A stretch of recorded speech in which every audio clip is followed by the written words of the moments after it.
안녕하세요. 저는 시장에서 도매 장사를 하며 살고 있는 여자입니다. 제 인생은 시작부터가 흙먼지 날리는 비포장 도로였습니다. 제가 중학교 때 부모님이 이혼을 하셨고 그 후에는 홀어머니와 단둘이 살게 되었어요. 집은 늘 가난했고 제게 가난이란 건 생존의 문제였죠. 저는 예전부터 성적은 나쁘지 않았어요. 공부하는 것도 싫어하지 않았고요. 그래서 학교 성적은 늘 상위권이었고 가고 싶은 대학교도 있었습니다. 하지만 집안은 너무 어려웠고 도저히 대학을 갈 형편이 되지 못했습니다. 엄마도 식당에서 일을 하셨는데 두 사람 겨우 입에 풀 칠할 정도만 버셨어요. 게다가 아빠가 양육비도 제대로 주지 않으셨기에 더 쪼들렸죠. 그 상황에서 대학을 가겠다는 건 너무 욕심이었습니다. 그래서 저는 대학 진학을 포기하고 일찌감치 생활 전선에 뛰어들게 되었습니다. 또래 친구들이 예쁜 옷을 입고 캠퍼스를 누빌 때 저는 머리를 질끈 묶고 먼지 묻은 옷을 입은 채 시장 바닥을 누비고 다녔습니다. 남들이 단잠에 빠진 새벽 시간에 저는 거대한 대봉을 짊어지고 땀범벅이 된 채 시장 골목을 뛰어다녔던 거죠. 먼지 구덩이 속에서 옷더미를 나르며 손톱이 부러지고 발바닥에 피물집이 잡히는 건 일상이었습니다. 하지만 그렇게 악착같이 일을 하며 돈을 벌게 되니 그나마 숨통이 트이고 여유가 조금씩 생기더라고요. 저는 10수년을 그렇게 악착같이 일한 끝에 지금은 동대문에서 나름 알짜배기인 도매가게를 운영하는 젊은 사장이 되었습니다. 제 손바닥에 박힌 딱딱한 굳은 살은 세상 그 어떤 보석보다 빛나는 제 자부심의 훈장이기도 했죠. 그런 제 인생에 남편 이호진이 나타난 건 마치 운명의 장난 같았습니다. 보통은 결이 비슷한 사람끼리 결혼을 한다고 하잖아요. 하지만 이호진과 저는 꽤나 다른 세계에서 온 사람들처럼 공통점이 별로 없었죠. 이호진은 명문대를 졸업하고 대기업을 다니던 엘리트였습니다. 완전 화이트 칼라였죠. 아는 지인의 소개로 만나게 되었는데 처음엔 그냥 단순한 친구 사이로 소개를 받았어요. 그런데 너무 다른 서로에게 호기심이 생겼고 끌리게 되었습니다. 그러다가 이성의 감정이 싹트게 되었죠. 저는 늘 일만 하고 치열하게 살아왔기에 좀 억척스럽고 괄괄한 면도 있었는데요. 그 남자를 만나면서 여자로 보이고 싶고 예뻐 보이고 싶기도 하더라고요. 저랑은 많이 다른 그 남자를 보며 그 남자에게 푹 빠지기도 했습니다. 그렇게 1년 반 정도의 연애를 했고 결혼을 약속했습니다. 그런데 예비 시어머니의 반대에 맞닥뜨리게 되었어요. 어머님 역시 저희 엄마처럼 아버님 없이 홀몸으로 아들을 키워냈기에 어떤 동질감이 있었는데요. 그건 제 생각이고 어머님은 전혀 그렇게 생각하지 않으셨더라고요. 어머님 당신은 남편과 사별을 한 것이고 저희 엄마는 이혼을 한 것이니 그 차이가 천지 차이라 이거였죠. 제가 홀어머니랑 같이 사는 것도 마음에 안 들고 시장에서 일하는 제 직업도 마음에 안 들어 하셨어요. 무엇보다 제가 고졸인 걸 제일 마음에 안 들어 하셨고요. 저는 그저 자기 아들과 급이 안 맞는 고졸 출신 장사꾼일 뿐이었던 거죠. 자기 아들은 명문대 출신의 대기업까지 다니는데 고작 시장 바닥에서 일하고 고졸인 저와 급이 맞느냐면서 절대 결혼은 안 된다고 했습니다. 어머님의 혹독한 반대에 부딪힐 때마다 너무 힘들었고 저를 왜 그렇게 싫어하실까 슬프기도 하더라고요. 하지만 그럴 때마다 호진 씨는 자기 엄마를 좀 이해해달라며 엄마도 원래는 안 그랬는데 성격이 많이 바뀌었다고 했습니다. 그러면서 어머님의 성격이 바뀌게 된 큰 사건을 이야기를 해주더라고요. 원래 호진 씨네는 강남 언저리의 아파트 한 채는 거뜬히 가졌던 평범하고 평온한 중산층이었다고 합니다. 아버님이 병환으로 일찍 돌아가셨어도 나름 버티고 살 정도의 재산도 좀 남아 있었다고 하고요. 그런데 15년 전 어머님의 인생을 송두리째 앗아간 사건이 있었다고 했습니다. 어머님에겐 가족보다 더 믿고 의지하던 절친 친구가 있었대요. 호준 씨는 어머님의 절친 친구분을 성자 이모라고 불렀다고 하네요. 그 성자 이모는 어머님과 고등학교 때부터 친구였는데 원래는 형편이 많이 어려웠답니다. 그런데 어떤 기회로 부동산 투자를 하면서 거금을 벌게 되고 그 후로는 친구들 중 제일 부자로 떵떵거리며 살았다고 했습니다. 제일 가난했던 친구가 가장 부자가 된 거죠. 어머님은 아버님이랑 사별 후 혼자서 아들을 키우며 살아야 했기에 늘 좀 더 돈을 벌고 싶다는 생각을 해왔대요. 그렇게 돈이 아쉬웠던 어머님에게 성자 이모가 따로 찾아와서 귀가 번쩍 뜨일 만한 제안을 했다고 합니다. 예, 경수가, 이건 나랑 우리 남편만 아는 정보인데 너는 워낙에 내 친한 친구잖아. 그래서 너만 알려줄게. 솔직히 이런 투자 정보 함부로 알려주는 건 아닌데 네가 호진 아빠 돌아가시고 나서 혼자 애 키우고 사는 게 너무 힘들다고 그랬잖아. 맞아, 그랬지. 우리가 얼마나 오래된 사이니? 너 혼자 아등바등 사는 거 너무 마음이 쓰이고 걸려서 너한테만 특별히 알려줄게. 고맙다, 성자야. 그러면서 성자 이모는 신도시 쪽 기획 부동산 얘기를 해주었답니다.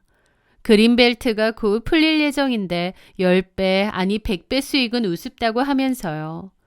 성자 이모도 이미 투자를 했다고 하고 아는 사람만 아는 정보인데 특별히 어머님도 끼워준다고 했대요. 어머님은 이게 기회구나 싶었답니다. 그 못 살던 성자가 지금은 저렇게 부자가 되어서 떵떵거리며 사는 게 부동산 투자 때문이라는 걸 알았으니까요. 어머님은 집 담보대출에 주변에서 돈까지 빌려다가 거기에 투자를 했답니다. 이름도 생소한 지역의 농업용지, 즉 도로 하나 없는 맹지를 거금 들여 샀던 거죠. 그런데 나중에서야 알게 되었답니다. 그 모든 게 철저한 사기였다는 것을요. 신도시는커녕 그 땅은 평생 개발될 일 없는 버려진 땅이었던 거죠. 그리고 아마 성자 이모 역시 그 기획 부동산 일당에 일정 부분 연루가 되어 있었던 모양이었습니다. 사람 소개해주고 거기서 이득 챙기고 하는 역할로요. 어머님은 친구라 믿었던 성자 이모를 믿고 그 큰 돈을 들이밀었는데 결국 일이 틀어졌고 어머님은 성자 이모에게 울면서 어쩌면 좋냐고 했대요. 그랬더니 성자 이모는 어머님을 달래면서 다른 사람은 몰라도 네 돈은 꼭 돌려주겠다고 신신당부를 했답니다. 하지만 어머님을 안심시킨 후 성자 이모는 온 가족이 해외로 야반도주를 했다고 하더라고요.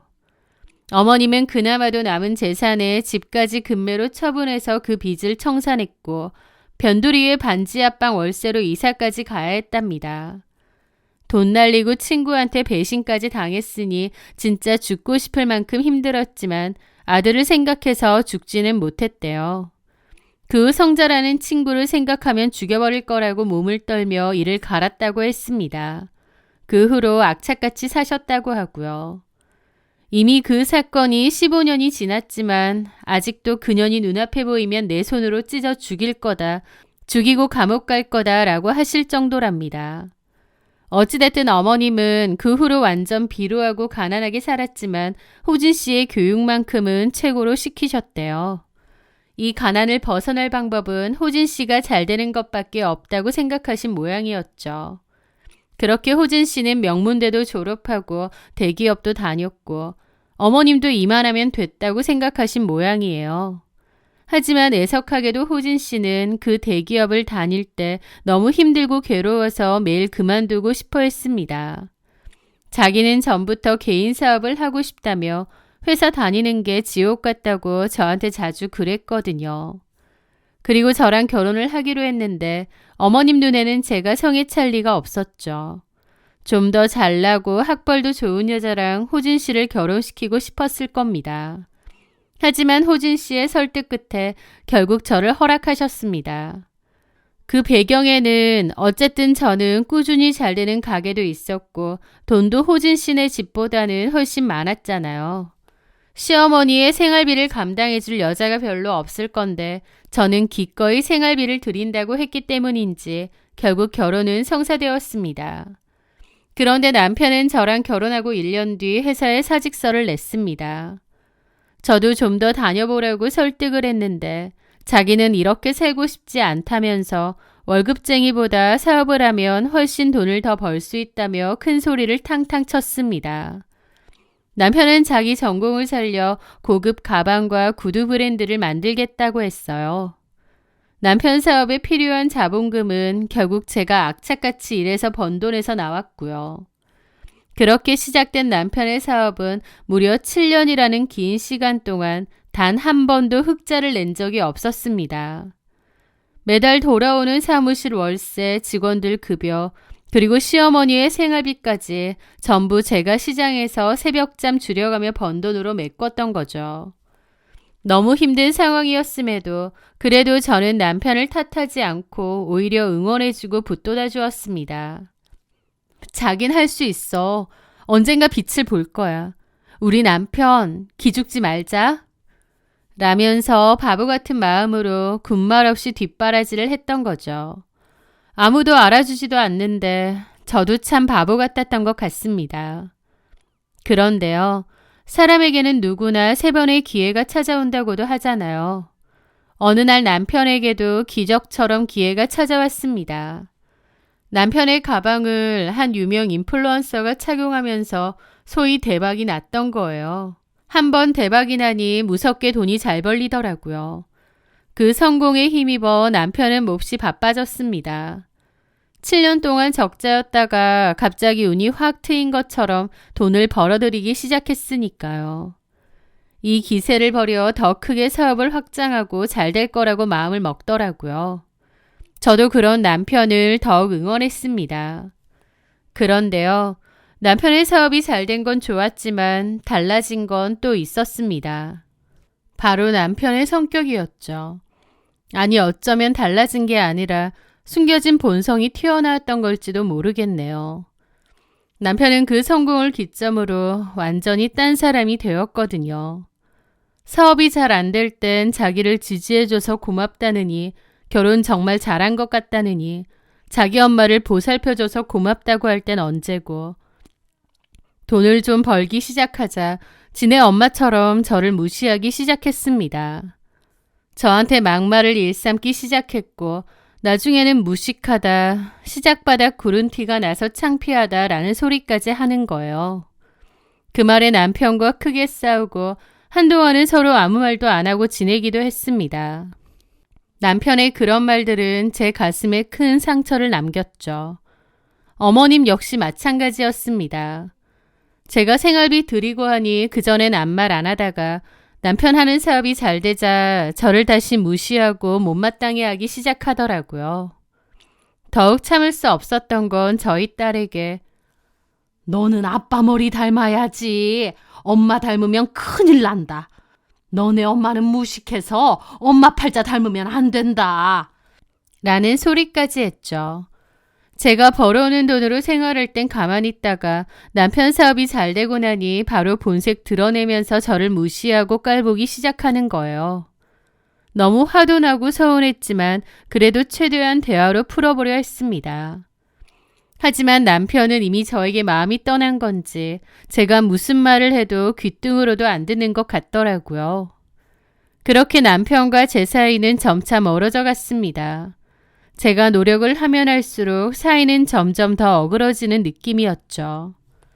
그러던 어느 날 남편은 저에게 돌연 이혼을 요구했습니다.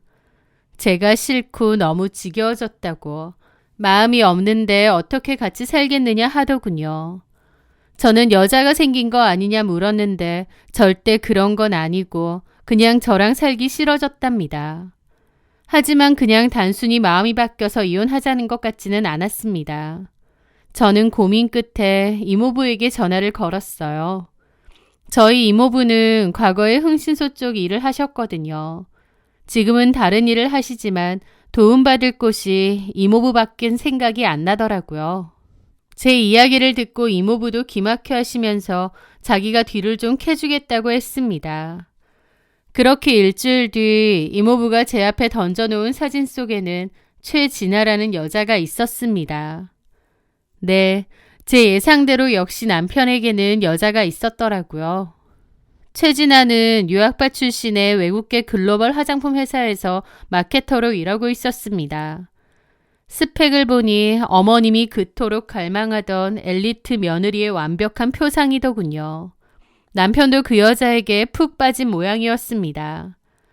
그 여자에게 이혼했다고 했는지 아니면 곧 이혼 예정이라고 했는진 모르겠지만 어쨌든 그 둘은 결혼까지 염두에 두고 만나는 것 같았습니다. 이모부에게 그 사실을 전해 듣고 어찌나 기가 막히고 분통이 터지던지요.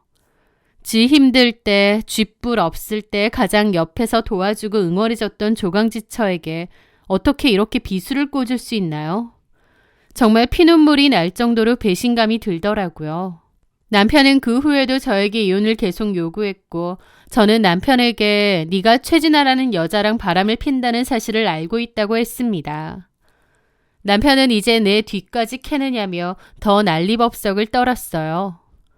저는 남편이 뭐라고 하든지 이혼은 거부했고 그 여자를 상대로 상간소송은 걸기로 했습니다. 저는 죽어도 이혼은 안 해줄 거고 그 여자에게 계속 소송은 걸 거라고 했죠. 그 사실을 알게 되자 어머님이 제 가게에 들이닥쳤어요.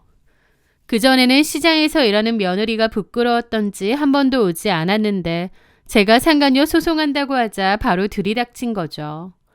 그러면서 남자 마음 떠났으면 좋게 좋게 이혼해주면 되지 왜 이렇게 일을 크게 만들고 추접스럽게 구느냐고 따지는 거예요. 어머니, 추접스럽게 군다고요? 제가요? 지금 누가 누구한테 그런 소리를 하시는 거예요? 7년간 헌신한 마누라 내팽개치고 바람피는 어머님 아들 이호진이야말로 추접스러운 인간 아닌가요? 그리고 어머님도 마찬가지예요. 여태까지 제가 어머님에게 드린 생활비가 얼만데. 아이고 더럽다 더러워. 생활비? 오냐. 그까짓 거 싹 계산해서 호진이한테 돌려주라고 아마. 치사하게 이따위로 나온다 이거지? 어머니 진짜 너무하신 거 아닌가요? 너무하긴 네가 너무하지. 너는 양심이란 게 없냐? 애초에 우리 호진이랑 네가 가당키나 해. 어디서 고졸 출신의 시장바닥에서 굴러먹는데 내 아들을. 고졸 출신의 시장바닥에서 굴러먹은 돈으로 어머님도 여태까지 생활하신 거 잊으셨냐고요. 그러니까 돌려준다고. 이 치사스러운 년아. 그 더럽고 째째한 돈 돌려주면 될 거 아니야. 상스럽게 나오지 말고 좋은 말 할 때 소송 취하하고 헤어져. 싫은데요. 누구 좋으라고요. 저 끝까지 갈 거예요. 절대 이혼 안 해줄 겁니다. 아우 상스럽다 상스러워. 내가 이래서 네가 싫었다. 교양머리라고 눈꼽만치도 없지? 지금 어머님 모습도 교양하고는 거리가 먼 것 같은데요. 뭐야? 어머님은 가게가 떠나가라 저한테 소리 지르면서 삿대질을 했고 저는 치욕스러움을 참았습니다. 그리곤 더 독하게 마음먹었죠. 두고 보자. 내가 절대 순순히 이혼 안 해줄 거다. 그 최진아라는 여자한테도 소송도 할 수 있을 만큼 할 거고 절대 어머님도 이호진도 원하는 대로 안 해줄 거다라고요. 그런데 저의 그 결심은 얼마 지나지 않아 180도 변하게 되었습니다. 저는 이혼을 결심했고요. 제가 결국 백기 들었냐고요? 아니요. 아주 방긋 웃으면서 신나는 마음으로 마음을 돌려먹은 거였습니다. 이모부는 그 후에도 최진아에 대한 뒷조사를 이어갔어요. 그러다가 저한테 한 자료를 주셨는데 그걸 본 저는 깨달았죠. 아, 이건 하늘이 내게 준 기회다. 그것들 제대로 엿먹어보라는 신의 뜻이다 라고요. 저는 그 남편에게 이혼해 줄 테니 너네 엄마한테 그동안 줬던 생활비 다 돌려주고 생활비 기여도도 다 따지자고 했습니다. 남편은 제가 이혼을 해준다고 하니 좋다면서 뭐든 제가 원하는 대로 해주겠다고 했어요. 최진아한테 푹 빠져 있었고 저랑은 미친 듯이 이혼을 하고 싶어 했기에 제가 원하는 요구 조건은 다 들어주겠다고 하더군요. 그렇게 저는 그동안 들였던 돈 다 반환 받기로 하고 위자료 명목의 돈까지 두둑히 챙겼습니다. 그렇게 속전속결로 이혼도 하기로 했는데 어느 날 남편이 묻더라고요. 왜 갑자기 마음을 바꾼 거냐고요. 그래서 제가 그랬죠.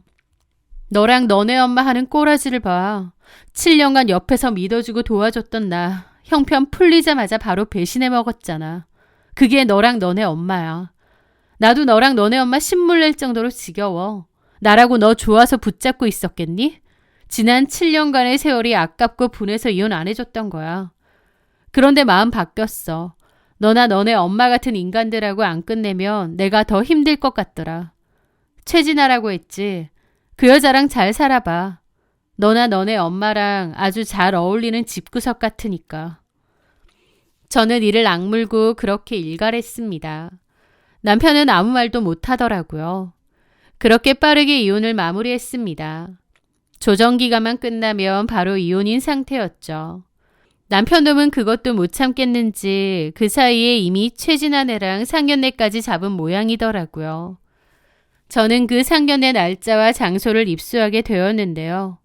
일부러 그날 저도 그 식당에 갔습니다. 아주 좋은 구경거리가 있을 것 같았거든요. 그리고 제 예상은 빗나가지 않았습니다. 저는 홀에서 이모부와 식사를 했는데요. 이호진과 최진아의 상견례는 안쪽 룸에서 있었던 모양이었죠. 무슨 사달이 나도 날 거라고 예상했는데 아니나 다를까 얼마 지나지 않아 우당탕 소리와 함께 큰 소란이 일어났습니다. 사람들은 이게 다 무슨 소리냐며 웅성거렸고 직원들도 놀라서 룸 쪽으로 가더라고요. 그 순간 저희 어머님의 고함 소리가 바깥까지 들리더라고요. 저는 그 순간 드디어 올 게 왔구나 싶어서 가슴까지 뛰었죠. 잠시 후 룸의 문이 열리며 한 중년의 여자가 미친 듯이 뛰쳐나왔습니다. 그런데 뒤따라 나온 성난 황소 같은 어머님이 그 여자의 머리채를 잡고 바닥으로 넘어뜨렸죠. 아이고 이거 놔라! 못 놓는다 이 죽이려나! 그러면서 식당 한가운데서 몸싸움이 일어난 겁니다. 식당 사람들 다 쳐다보고 웅성거리고 직원들이 쫓아와 둘을 말리는데 어머님이 얼마나 흥분했는지 말려지지도 않았습니다. 바닥에 깔려있는 그 여자를 거의 죽일 듯이 때리고 머리채를 잡는 거예요. 바닥에 깔린 그 중년 여자는 살려달라며 고함을 지르고 난리였죠. 잠시 후 그 룸에서 젊은 여자가 뛰쳐나와 이번엔 어머님 머리채를 잡고는 나오라고 난리를 쳤습니다. 그 젊은 여자는 최진아였습니다. 바닥에 깔린 채로 어머님에게 얻어맞은 그 여자는 최진아의 엄마였죠. 최진아의 엄마는 네, 맞습니다. 바로 성자 이모라는 사람이었습니다. 어머님의 전 재산을 날리게 만들고 외국으로 도망갔다는 바로 그 성자 이모 장성자 씨였죠. 저는 이모부가 알아온 서류를 보며 성자 이모의 존재를 알게 되었습니다. 미셸 장으로 외국식 이름을 썼지만 한국 이름은 장성자였어요. 그 아줌마에 대해서 알아보니 한국에서 살 때 저희 어머님과 같은 동네에 살았고 학교도 같은 학교 출신이더라고요. 부동산으로 돈을 꽤 벌었는데 불법적인 방법이었다고 하더라고요. 그 순간 깨닫게 되었죠. 아, 최진아 씨의 엄마가 어머님의 친구였던 그 장성자 씨였구나라는 것을요. 최진아는 15살 무렵에 온 가족이 야반도주처럼 한국을 떠나서 호주로 가서 살았다고 했습니다. 해외 유학파 출신, 외국 유명 대학을 나온 엘리트 출신이었던 최진아의 그 화려한 배경에는 어머님의 피눈물 어린 돈도 포함되어 있었던 거죠. 이호진도 어머님도 전혀 몰랐겠지만 저는 다 알고 있었던 겁니다. 그리고 곧바로 이혼을 결심했던 거고요. 어머님이 만나면 죽여버릴 거라고 했던 장성자 씨. 그 장성자 씨가 바로 최진아 씨의 어머니였는데 그 극적인 만남을 보고 싶어 일부러 그들의 상견례가 있을 식당까지 왔던 겁니다. 어머님은 평소에도 장성자 만나면 죽여버리고 감옥 갈 거란 소리까지 할 정도로 증오가 극심했는데 상견례장에서 만나게 되니 어땠겠나요? 이성을 잃고 달려든 모양이고 도망가려는 장성자 씨를 어머님이 낚아채서 시장 바닥에 패대기 치고 때렸던 거죠. 장성자 씨는 코피까지 터졌고 어머님은 진짜 장성자 씨를 죽일 기세였는데 뒤늦게 최진아가 달려와 자기 엄마한테서 떨어지라며 어머님 머리채를 잡은 겁니다. 그랬더니 어머님도 눈이 돌아서 최진아 머리채까지 잡고 싸대기를 날렸고 최진아 아버지의 이호진까지 달려와 뜯어 말렸습니다. 서로 밀치고 때리면서 엄청난 소동이 일어났고 도저히 직원들이 와서 말려도 소란이 멈추질 않으니 결국 경찰에 신고까지 했죠. 저는 멀리서 그 모습을 유유히 보다가 코웃음을 치며 이모부와 자리를 떠났습니다. 제가 본 그 어떤 광경보다 속 시원하고 우스운 광경이었죠. 그 아수라장 같은 식당을 빠져나오며 저는 가장 먼저 이모부께 고맙다는 인사를 했습니다. 이모부도 이제 속 시원한 꼴 다 봤으니 다 털어내고 후련하게 살라고 해주시더라고요. 이모부가 자기 일처럼 뛰어다니며 알아봐준 덕분에 상간녀의 모든 것을 알게 되었고 결국 이 엄청난 광경을 직접 목격하게 되었으니 저는 그 누구보다 후련하게 이혼을 마무리할 수 있었습니다. 그 후 어머님은 최진아와 그의 엄마인 장성자로부터 폭행 고소를 당했다고 들었습니다. 장성자는 어머님에게 너무 심하게 맞아 이까지 뽑히고 최진아도 크게 다쳤다고 하더라고요. 어머님은 장성자를 상대로 사기죄 고소를 하겠다고 했지만 이미 시간도 너무 지났고 장성자 씨가 직접적인 기획 부동산 관련자도 아니었기에 흐지부지 끝났다고 했습니다. 반면 어머님의 폭행 사실은 너무 심각해 실형을 피할 수 없을 정도라고 하더라고요. 사람을 곤죽 만들어놨으니 합의도 안 될 정도였겠죠. 전 남편 이호진은 어떻게든 어머님 감방 가는 것까지 말려보려 사방팔방 다녔다고 하더라고요. 당연히 최진아랑은 철천지 원수가 되어서 끝났고요. 참고로 그맘때 남편의 사업도 완전 하락세에 접어들었다고 했습니다. 한번 기회가 왔을 때 잘 잡았어야 했는데 여러 가지 소송으로 인해 사업에 집중하기는커녕 흐지부지 되었고 결국 다시 빠르게 하락세로 돌아간 모양이었어요. 게다가 그전엔 저라도 도와줬지 이제는 도와줄 사람도 없으니 사업은 제대로 되지도 않고 빚만 지고 힘들게 살아간다고 하더라고요. 남편 놈은 이제 와서 후회하니 어쩌니 했다지만 이미 버스는 떠나버린 후죠. 남편과 어머님은 절대 인정하고 싶지 않았을지 모르지만 아마 남편에게 첫 번째 기회는 저를 만난 것일 수도 있습니다. 7년 동안 사업 뒷바라지 해주고 지네 엄마 챙겨주고 가즘 구박과 무시 다 견뎌냈던 저. 그런데 조강지쳐버리고 잘되는 인간 없다는 말처럼 저랑 이혼하고 나서 남편은 다시 곤두박질을 쳤죠. 저는 남편과 깨끗이 끝을 내고 혼자 딸아이를 키우며 살아가고 있습니다. 저를 살아있게 만드는 시장의 활기찬 새벽 공기. 한때는 너무 힘들고 구질구질해 보여 서럽기도 했지만 이제는 압니다. 여기서 정직하게 피땀 흘려 번 돈은 결코 저를 배신하지 않는다는 것을요. 저희 딸아이는 제 굳은 살 박힌 손을 꼭 잡으며 엄마 손은 세상에서 제일 멋진 훈장 같아 라고 말해줍니다. 학벌이 낮다고 무식하다 비웃던 그들은 정작 사람의 도리를 모르는 진짜 무식쟁이들이 아니었나 싶습니다. 남의 인생을 짓밟고 일어서려 했던 그들의 화려한 껍데기보다 매일 아침 정직하게 땀 흘려 일구는 제 소박한 일상이 훨씬 더 고귀하다는 것을 저는 누구보다 잘 알게 된 것 같아요. 앞으로도 씩씩하게 야무지게 그리고 정직하게 그렇게 제 인생 잘 살아가려 합니다. 제 사연 들어주셔서 감사합니다.